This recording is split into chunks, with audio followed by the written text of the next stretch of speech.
Ravens fan, the MVP fraud has just been exposed. The award that's supposed to recognize the best player of the season was handed out in a way that makes no sense. Lamar Jackson was named the best quarterback in the NFL by the All-Pro team, dominated the league, and led Baltimore to the top of the AFC. But when it was time to give out the MVP, the voters changed the rules. Something like this had never happened before. PFF exposed this injustice, proving with numbers that Jackson was superior in every way but lost the award for a ridiculous reason. What really influenced the decision? Were the voters not willing to admit? And how could this decision have given our QB even more motivation to chase the one true trophy? You need to watch this until the end to understand how serious this fraud is. Go Raven! If anyone still doubted who the best player in the NFL was last season, PFF made it crystal clear. No one played better than Lamar Jackson. He didn't just dominate as a quarterback. He was rated the best player in the entire league. The stats prove it. For the first time in history, a QB received a grade above 90 in both passing and rushing, something no one else has ever done. He was the most efficient passer, the most dangerous runner, and on top of that, led the most dominant offense in the NFL. But even with all that, the MVP award went to Josh Allen. This decision makes no sense. The MVP should go to the most valuable player, the one who made the biggest difference on the field. And the numbers show that player was Jackson. He had a higher rate of clutch throws than Allen, made fewer mistakes, led his team to the best record in the AFC, and torched the fences with his leg. PFF made it clear that he was the number one player. But when it came time to vote, the voters ignored all of that and picked someone else. That's when the truth became obvious. Numbers don't lie.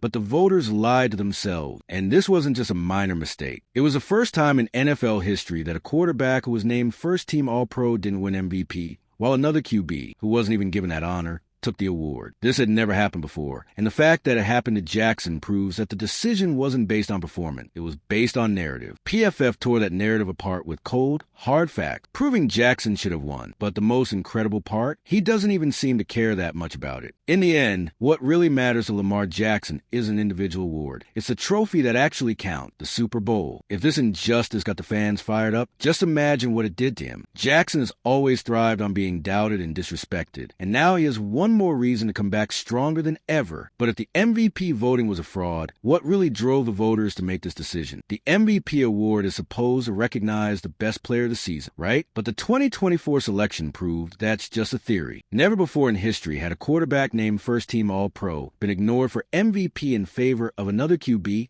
who didn't even receive that honor. It simply never happened. If a player was considered the best at his position by all technical standards, he should automatically be the MVP. But with Lamar Jackson, the voters decided to change the rule. PFF laid it all out. Jackson was the best, but the voters chose to look the other way. His impact on the season was insane. He led the most dominant offense in the NFL, took his team to the best record in the AFC, and broke records along the way. Yet the voters ignored all of that and chose Josh Allen, despite him having worse stats. This wasn't just a mistake. It was a complete disregard for what the MVP is supposed to stand for. PFF exposed the choice, showing that the voters prioritized the storyline over rewarding the player who truly dominated on the field. The MVP should be about performance, but clearly that wasn't the case. And this wasn't just any season. Jackson played at the highest level possible, with ridiculous efficiency, both passing and rushing. He did everything an MVP is supposed to do. Yet the voters acted like they didn't see it. Why? Because they didn't want to give the award to a player who had already won it before. PFF dismantled the decision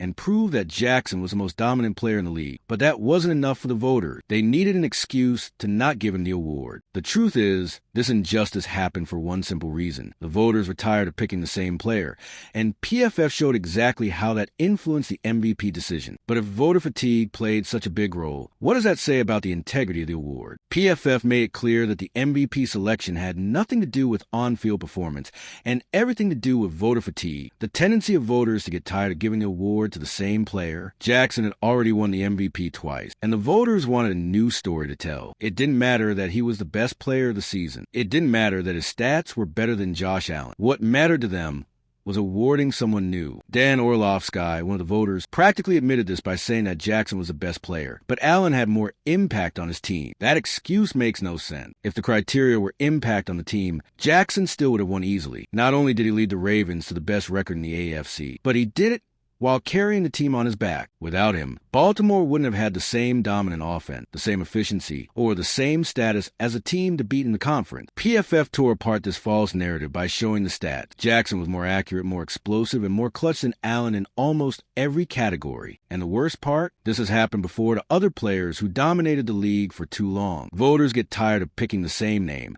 and start looking for new stories to sell. But that shouldn't happen in an award that's supposed to go to the best player. Jackson didn't lose the MVP because he wasn't the best. He lost because the voters wanted a fresh winner. PFF put the facts out there, but in the end, the votes were based on a narrative, not on actual performance. But the irony of all this, Jackson probably doesn't even care that much about this award. To him, there's only one trophy that really matters, and it's not decided by a vote. We're already past the halfway point of the video, but I just noticed you haven't hit the like button yet.